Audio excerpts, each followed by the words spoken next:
My name is Megan James, and I just want to say thank you so much for tuning in and welcome to the Megan James Show. So the purpose of our show is to provide personal development, ideas, advice, and tips, as well as business help and advice to entrepreneurs. We are so passionate about helping our local businesses, so most of our interviews are actually with local successful business owners. And when I say local, they're local to the Kernersville, Triad, North Carolina area. So we want to boost the local economy as well as provide real actionable advice for you guys, our listeners, the future and current business owners listening to this show. So without further ado, here's our show.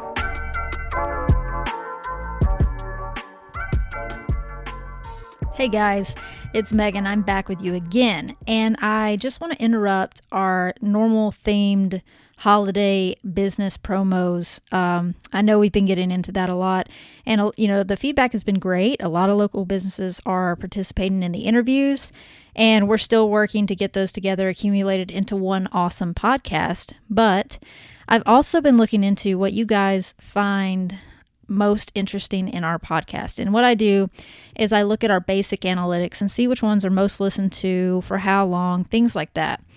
And so far, our second most listened to podcast was actually the first one we ever made, transitioning from single to in a relationship. And I think it's just hit home with so many different people, because whether you're single, ready to mingle, can't find the certain someone, or whether you're in a relationship looking to get married, it has advice for pretty much everyone. And since you guys appreciated this so much, I realized that, we did another relationship podcast where I actually interviewed my wife, which is entertaining to say the least. If you guys haven't listened to it, you should. Like I said, I'd say it's probably my favorite because she doesn't hold back. And if you know my wife, she has a hard time talking in front of people, especially about, relationships or intimate things like that. So I was really proud of her for getting out of her comfort zone and doing the interview. So be sure to check that out if you guys haven't. It's a really good one. I don't have the number in front of me, but I want to say it was like number 5 or so. But today's podcast I want to do on relationships again, but more so from beginning to end. So whether you're someone looking to get into a relationship, but maybe you have some baggage holding you back, some other stuff you need to work on, maybe you have some preconceived beliefs that you're clinging to that could be false. I kind of want to strike those down. And if you're already in a relationship, I want to talk about intimacy, closeness, and really how to build another level with your partner. So to launch us off, I thought it would be appropriate to start with a quote. Loving someone should not mean losing you. Love empowers you. It shouldn't erase you.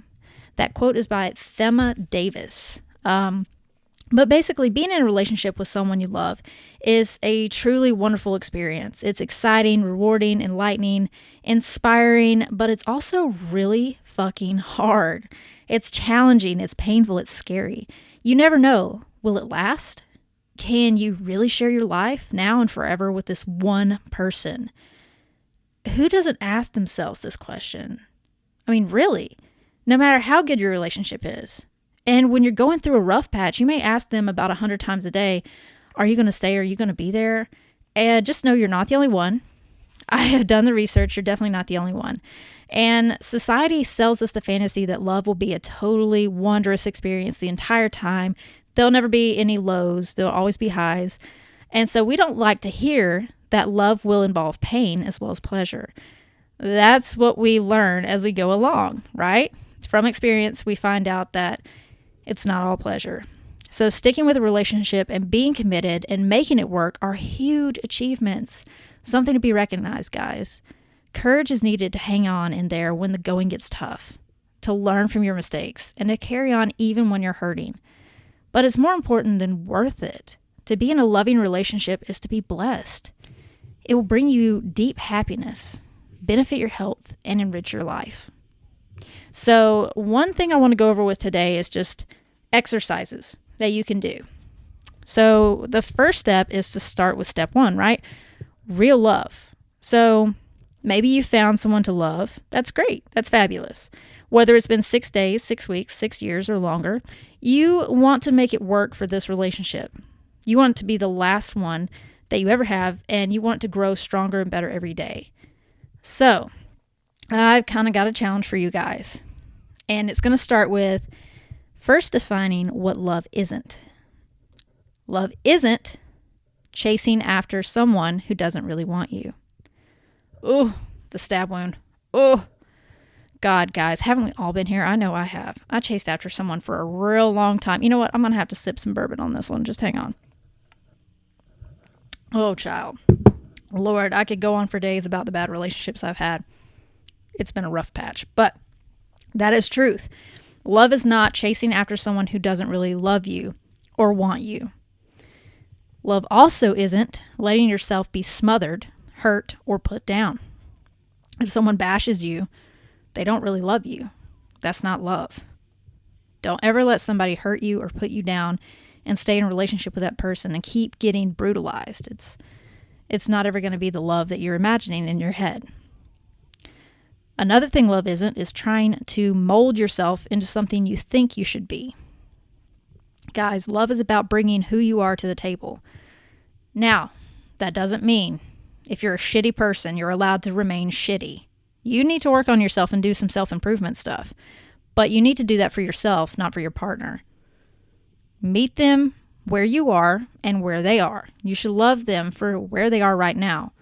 You shouldn't want to change them, in other words. You shouldn't say, well, they're all right, but I think they could be a lot better. So I'm going to get in this relationship now in hopes that they're going to change later. You can't do that, guys. If they're not who you want right now, they never will be. Love is also, this is going to hurt. Love is also not always going along with what your partner wants. So me and Laura have never had an honest to God fight, yelling, screaming. We treat each other with respect. But we didn't get there by always doing what the other person wanted. In fact, there's plenty of times that we disagree on what we want to do together. It just happens. It's marriage. Even in just a normal relationship, it happens. So you got to meet the other person where they are. Love is also not bouncing continually between highs and lows, excitement and tears. Your relationship shouldn't be a bipolar nightmare. There shouldn't be really, really highs and then really, really lows and then nothing in between. It's okay to have arguments and it's okay to go through upsets together because that's what marriage and relationships are about. If your partner is going through something, you need to know about it. They need to be open with you. And that way you can go through it together. But you need to have some sort of respect and patience with each other. Love is also not presenting only the acceptable part of yourself to someone. Guys, they need to know about it all, warts and all. Seriously, you need to present all of it. Love is also not drama, gossip, pretense, or flattery. Love is not staying with someone to avoid being alone. I know many of you have probably gotten into relationships because you're so sick of being alone and being lonely on holidays like Thanksgiving and Christmas, but that's not what it's about, guys. You have to get really comfortable being in your own skin and being alone before you're ready to find the person to be with forever. Love is not shunning real closeness and intimacy. When you're scared because you don't have that and you have a tendency to make fun of people who do, that's wrong. And that means you're not ready to find what you're actually looking for.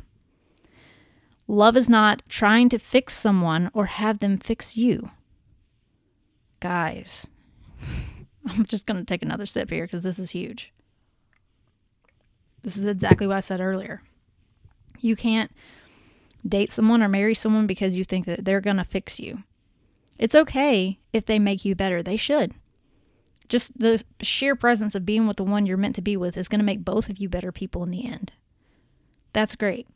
But don't go into it with a goal of, I'm going to be with this person because they're going to make me better or I'm going to make them better.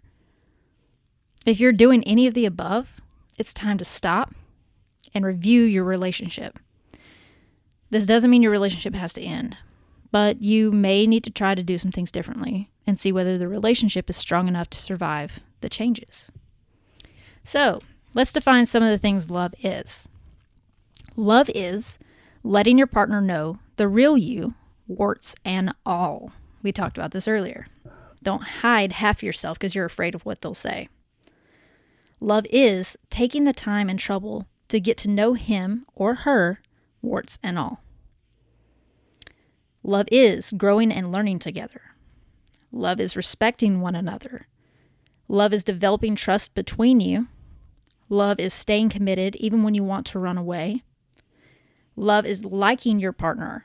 This should be common sense, but guys, if you get pissed off at your partner and you're like, I really fucking hate this person, like, holy crap, you're annoying, you may not be meant to be with each other. I've been in a relationship where I physically, emotionally, mentally did not like my partner, was not a fan. And it took me forever to dump that person. But it just put me through mental hell, and them too. It wasn't fair to either of us. Love is sharing fears, doubts, hopes, and dreams. Especially the really big ones, guys. The ones that scare you the most are the ones they need to hear about. Love is taking responsibility for yourself. Love is accepting what you don't like in your partner as well as what you do. So think about your relationship. How many of the above are true for you and your partner? What strengths and weaknesses does your relationship now have? Are there changes you need to make in yourself? What would you like to change about the way the two of you are growing together? Now, you may find that you're pretty clear on these points, which is a strong asset, guys. And it looks like you're already a step ahead at that point. But if you're not, if you suspect things aren't quite right, but you're not sure why, fear not, guys. You'll become clear because we're going to work through some steps here in just a few minutes. Be wise about love and choose the path to real love is probably one of my favorite quotes. So, that was really loud, guys. I get really excited about this kind of stuff, talking about relationships and stuff. I get really excited. I'm a dork. It's okay. So, step 2, I want to talk about your dreams. And most people are like, what the fuck? Dreams have nothing to do with a relationship, but actually, your dreams have everything to do with your relationship. Look at the dreams you have for your relationship. We all have dreams, hopes, and wishes that are precious and that we often keep secret from anyone else because they're fantasies of how we think things might be or end up, and we would love them to happen, but we're also kind of embarrassed. Well, these dreams are actually really important, and we all need to believe that wonderful things are possible. And wonderful things can and do happen, but not without effort from us. Thoughts become words, and words become actions, right? But we have to work hard to get them there. So that means you constantly need to be thinking about it, talking about it, and doing about it. That's the most important step. We each need to make our own dreams come true. So every relationship needs dreams because they create goals that give you and your partner a path to follow. If you're just kind of wandering aimlessly in your relationship, that could be a big reason why you have problems. Your dreams may be romantic, sensual, passionate, and exciting. They can involve a big white wedding, setting up a home in a country cottage with a white picket fence, or sailing around the world and raising a ton of children. Alternatively, your dreams may be more practical. Perhaps you imagine giving up your job, working with your partner to create your own business together, or maybe you're supporting your partner. You know, maybe they have a dream of their own they want to follow. It doesn't matter. You have to write down your dreams. What do they look like in your head? You have to put them on paper. So take a long, hard look at your dreams. Do they focus around changes in your partner or in yourself? Do you dream that your partner will be kinder, more loving, maybe more available? Or do you dream of a time when you stop arguing or hurting each other?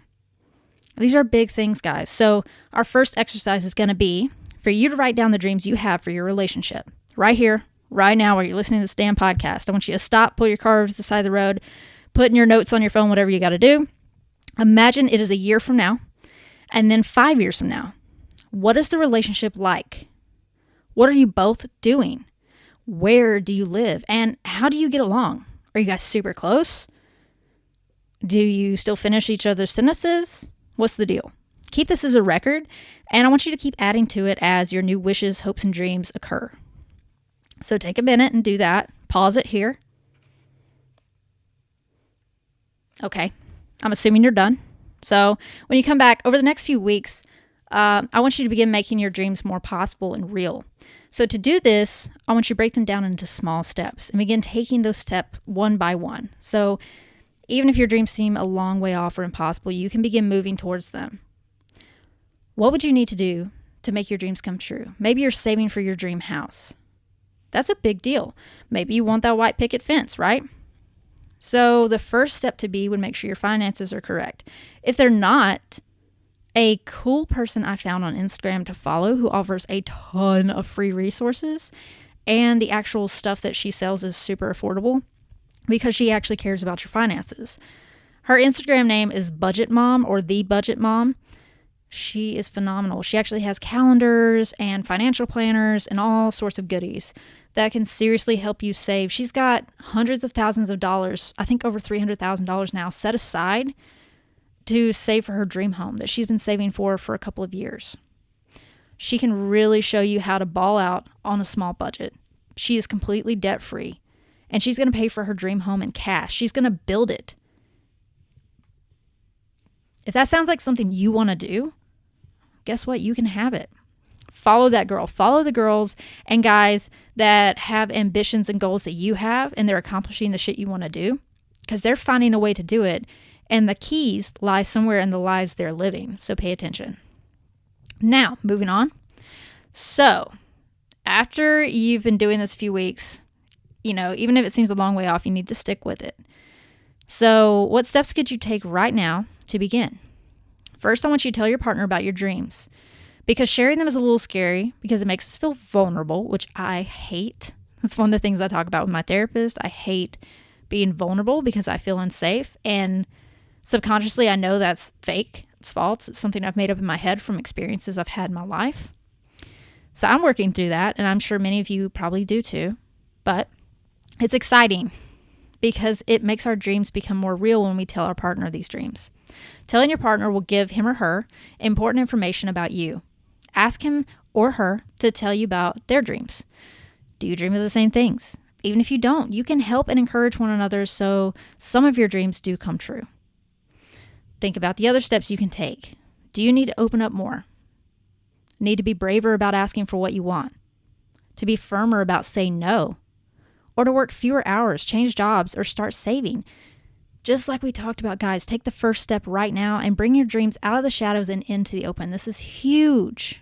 Make your dreams come true and keep your love alive. It's a big deal.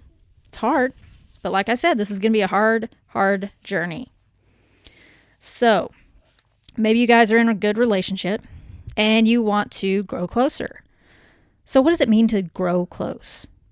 Think about how close you and your partner are and look at ways of growing even closer. Intimacy is the basis of a good relationship, and it means being able to be open and to reveal your innermost thoughts to your partner without fear of being laughed at, criticized, or rejected. To be really emotionally close to another person is wonderful because you can be yourself with them. No pretense, no effort, no cover-up, just you as you are. So to feel that you are loved and accepted for yourself means that you can relax and you can make mistakes safely in the knowledge that they won't make any difference to the way you're loved. It's a big deal. We all have a shop front, right? That picture, the pretty picture we put out to the world. And part of us, this is funny, the part of us we think is attractive and acceptable. So let's take a second and think about that. Subjectively, not objectively, subjectively, you have this part of yourself that you think is super attractive and you want the world to forever see that. That contoured photo you put on Instagram with perfect lighting, that's what you want people to see. That's how you want people to recognize you on a daily basis. But that's not all of who you are. You're also that person that wakes up with drool all over their face and a bedhead and snoring. That's you too. You don't have to necessarily put that part out there if you don't want to, but you have to be more honest, less filters about your life. So we have to talk about the back room, the stuff we keep hidden at first because we're not so proud of it. In an intimate relationship, you can't keep the back room hidden, even if you try, and neither can your partner. Inevitably, you are both going to show the sides of yourself that you like the least. The aspects that you fear will cause rejection or ridicule. But when we're loved, instead of put down, we're actually fully accepted. And that's the best feeling in the world, guys. Laura fully accepts me for all my bullshit. Seriously. Like all the stuff that I'm terrified to show the rest of the world. She's like, oh, it's fine. I love you. And it's no big deal. And it's really cool that, my fucking fear of moths is not a big deal in our relationship. We laugh about it together sometimes. But yeah, I have all sorts of just weird little quirks, and my wife loves all of them. And I love all of hers. Wouldn't change anything about it. So I think that's something you guys need to take a risk on. To be loved in this way, you must be willing to let your partner know the real you. So how much have you let your partner know you? I want you guys to check yes to all of the statements that match you if they apply. So to start out, number 1, does your partner know your deepest fears and insecurities? Number 2, the biggest hurts you've suffered in the past. Number 3, the worst thing that's ever happened to you. Number 4, what you are most ashamed of in your life. Number 5, who you love and who you hate. Number 6, your biggest embarrassment. God, I have so many of these. Ugh. Number 7, how you really feel about your body. That's a hard one, guys. That can be a really difficult, hoop to jump through or obstacle to overcome, because sometimes we don't even realize how we feel about our body until we say it out loud. This is one you need to talk about with your partner. Number 8, what you look like without any makeup in an old pair of pajamas. Yes, honey. Yes, they need to see it. I'm cracking up right now. I'm sorry. Number 9, the changes you would like to make to yourself. And number 10, what you think your weaknesses and failings are. So how many times did you answer yes? I'm going to let you go ahead and tally them up while I'm talking, because this number is going to give you a clue about how intimate you are with your partner. If you answered yes fewer than 7 times, you could allow your partner to come a little closer. Now ask yourself whether you know the answer to all the questions about your partner. How close do they let you come to them? Make a decision today to allow your partner to come closer to the real you. To do this, just simply be willing to open up to them. Let them know more about you, the no frills you, the no makeup you. Offer more information, talk about yourself, and ask the same in return. Remember what your partner tells you and treat the information with respect. Let the relationship be a mutual journey of discovery. Show the real you and grow closer every single day. Sometimes, and this is a cheat that I'm going to let you go and know right now. Hopefully my wife isn't listening, because this is how I keep track of our Christmas gifts. On my phone is a secret little encoded note. All the little things about Laura. What's her favorite color? What's her size in every kind of clothing and shoe imaginable?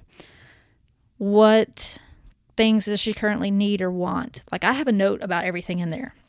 What things she absolutely despises. If there's a color she hates, what is it? Because I want to know what to get her, what not to get her, but I also want to know about her. So little tidbits she tells me that I want to make sure I never forget, but my memory absolutely sucks, I keep with me in that note. And I look at it from time to time to kind of remind myself. So, moving on, we're talking about step number 4, and it's called being honest. So let's look at honesty today, because if you want your partner to be honest, then you've got to be honest too.